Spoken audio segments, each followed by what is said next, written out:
Hi everyone, welcome back to the Mid-Michigan Autism Association presentation. And in this section, we're going to do a little quick quiz to see how much you already know about autism spectrum disorder and maybe correct some myths that you might not have already known about. So first, we're going to have Kathy read off a series of statements that you can kind of answer in your own mind, whether you think it's true or false. And then the next slide, I'll give you some of these answers. Okay, so this will be your test. True or false? The diagnosis of autism spectrum disorder has increased in the past 20 years. True or false?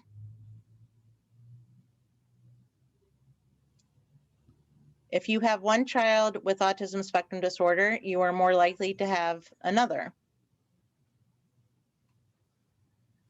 Autism spectrum disorder equally affects boys and girls.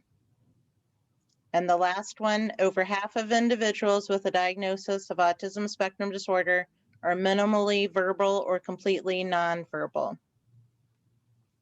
So let's see how well you did. Awesome. Okay, so for this first point, the question was, or the true or false statement was, the diagnosis of ASD has increased in the past 20 years. That is true.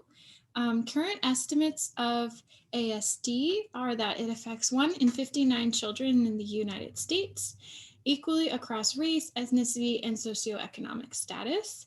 And that is an increase. A long time ago, estimates used to be 1 in 10,000 individuals, so that is increasing. A lot of times people will ask why it's increasing, and the short answer is there's a lot of research being done about that. We don't have really great answers at this time about where that increase is really quite coming from. We do know that the way that we are diagnosing autism spectrum disorder has changed recently, so that we now have this spectrum that includes a lot more people. And also we're including people who maybe had one of those other co-occurring diagnoses and weren't getting also diagnosed with autism spectrum disorder. So that's one reason why this number may be increasing, but there are definitely other reasons that are kind of under investigation right now. Okay, the next piece was, if you have one child with autism spectrum disorder, you are more likely to have another. That is true. If you have one child with ASD, you are 14 times more likely to have another due to a strong genetic component. That doesn't mean you're definitely going to have another child on the spectrum. It just means that it's a higher likelihood. And that is because up to 86% of the increased likelihood for someone being diagnosed with ASD is due to genes and variations in genes. And so, within a family, the gene pool will be similar. And so you might have an increased likelihood for the next child to be also on the spectrum. But again, that does not mean that that's a definite or anything like that. It's just an increase in likelihood. Next one. The question was, ASD equally affects boys and girls. This is kind of a tricky one.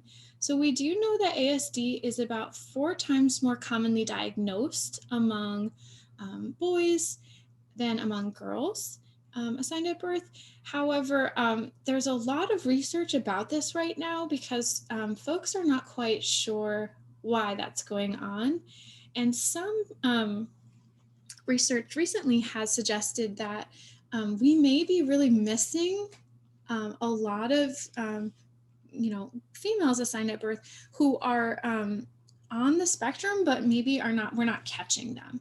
So remember, some individuals may need more or less support in certain areas, and some of the girls may actually be being missed if they need less support.